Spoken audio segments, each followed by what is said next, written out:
کے جو ہے وہ غائب ہو جاتا ہے. لیکن یہاں پر ہم دیکھتے ہیں کہ جب شمعون کو خبر دی گئی ہے تو لکھا ہے اس نے جھک کر نظر کی اور یہ دونوں ساتھ ساتھ دوڑے، مگر دوسرا شاگرد پترس سے آگے بڑھ کر قبر پر پہلے پہنچا.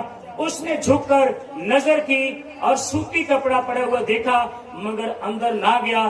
شمعون پترس اس کے پیچھے پیچھے پہنچا اور اس نے قبر کے اندر جا کر سوتی کپڑے پڑے ہیں اور وہ جو رومال اس کے سر پر بندھا تھا سوتی کپڑوں سے کے ساتھ نہیں بلکہ لپٹا ہوا ایک اور جگہ پر الگ پڑا ہوا تھا.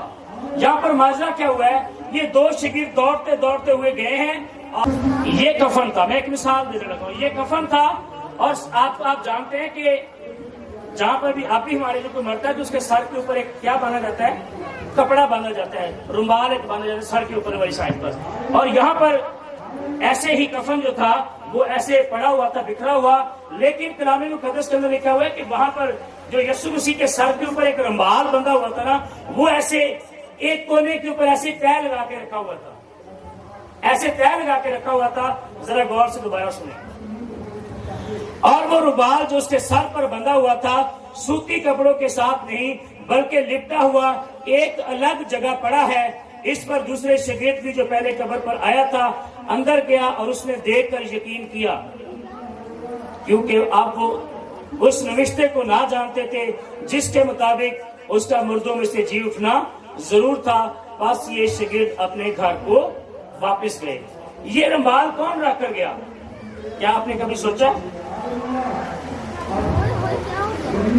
میں یہ سوچ رہا تھا کہ یسوع مسیح جب زندہ ہوا ہوگا تو سب سے پہلے یسوع مسیح نے رومال اتارا ہوگا، اسے تہ لگایا ہوگا، پھر جو سارا کفن تھا اس میں سے نکلا ہوگا. کیونکہ بائبل کہتی ہے ایک بڑا بنچال آیا. کیا آیا؟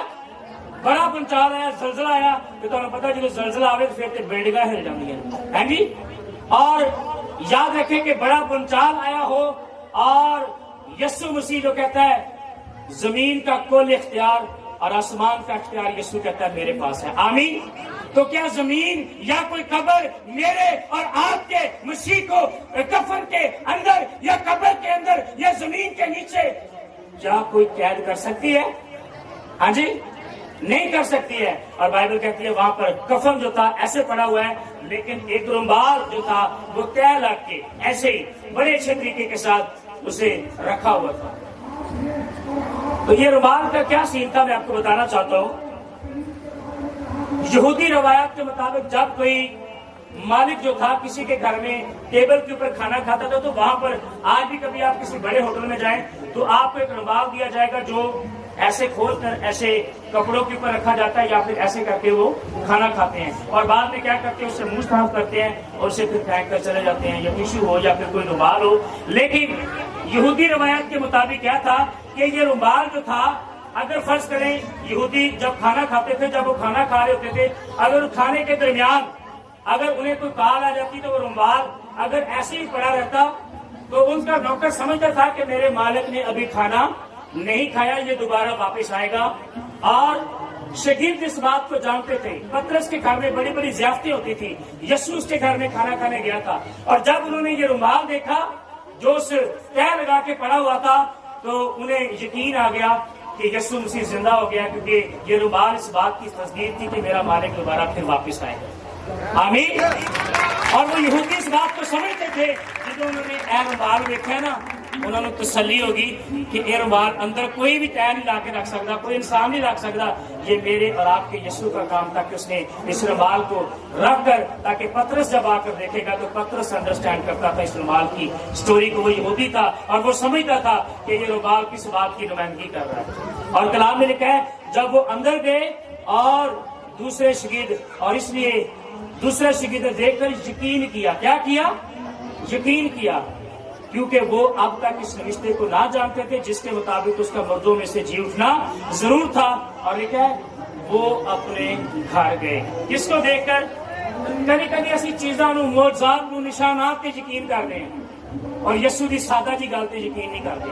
انہوں نے یسو کی سادہ بات پر یقین نہیں کیا. یسو اپنی خدمت کے اندر تھا تو یسو مسیح نے کہا تھا میں زندہ ہو کر تمہیں گلیل کے پہاڑ پر ملوں گا. کوئی گلیل کے پہاڑ پہ نہیں گیا. یسو نے پھر عورتوں کو کہا جاؤ اپنے بھائیوں کو جا کر بتاؤ, جاؤ جا کر شاگردوں کو بتاؤ میں گلیل کے پہاڑ پر تمہیں ملوں گا. انہوں نے گلیل کے پہاڑ پہ نہیں گئے, صرف اور صرف اس روال پہ یقین کر کے گھر چلے گئے. یسو زندہ ہو گئے. ہاں جی. اور کئی دفعہ ہم بھی کیا کرتے ہیں, ہم کبھی کبھی دعا پر سادہ 20 روپے کی بوتل تے یقین نہیں کرتے جب تک چیٹا نہ لگے یا جب تک سانو کوئی دوائی نہ ملے, پھر سانو پتا لگتا ہاں بھائی واقعی ہوں سانو آرام آ جائے گا. اگر یسو کہہ رہا ہے جا تیرے ایمان نے تجھے اچھا کیا, تو کئی دفعہ سے اس گل پہ یقین نہیں کرتے. ایسے ہی ہے نا. تو ہمارا رویہ بھی شاگردوں جیسا نہیں ہے, ہمارا ایمان بھی شاگردوں جیسا نہیں ہے. کبھی کبھی ہم مسیح پر ایمان ہی نہیں رکھتے ہیں. مسیح یہ کہہ رہا ہے کہ جا میری بیٹی تیرے ایمان نے تجھے بچا لیا, ہم اس بات پر یقین ہی نہیں کرتے ہیں. یقین کرنا شروع کریں میرے عزیزو. وہ مجھے اور آپ کو برکت دینا چاہتا ہے, وہ مجھے اور آپ کو برکت دینا چاہتا ہے. اگر میں اور آپ اس کے کہے گے بولے گے کلام پر میں اور اگر آپ یقین نہیں کریں گے, یہ کلام کام نہیں کرے گا. کلام کب کام کرے گا؟ جب ہمارے منہ سے خدا کا کلام نکلے گا. اور جب ہم خدا کے کلام کو اپنے منہ سے بولیں گے تو یہ کام کرنا شروع کر دے گا. آمین. تینوں دن سمجھ آ گئی ہے. قبراں تے جانا ہے, ہاں جی, قبراں چ جا کے اپنے رشتہ دار لبنے ہیں. اگر یسوع قبر میں نہیں ہے تو آپ کے رشتہ دار, آپ کے ماں باپ بھی قبروں میں نہیں ہیں. آمین. کیونکہ وہ بھی یسوع مسیح کو ماننے والا ہے, اور جو یسوع مسیح کو مانتا ہے وہ کیا ہے, وہ فاتح ہے, وہ جیت جائے گا. اور ہم نے وہ جنگ لڑی ہے اور وہ جیت لی ہے. یسوع مسیح پر آپ ایمان رکھیں. زوردار تالیاں بجائیں اور خدا ان کے نام کو جلال دیں. ہاللیلویا.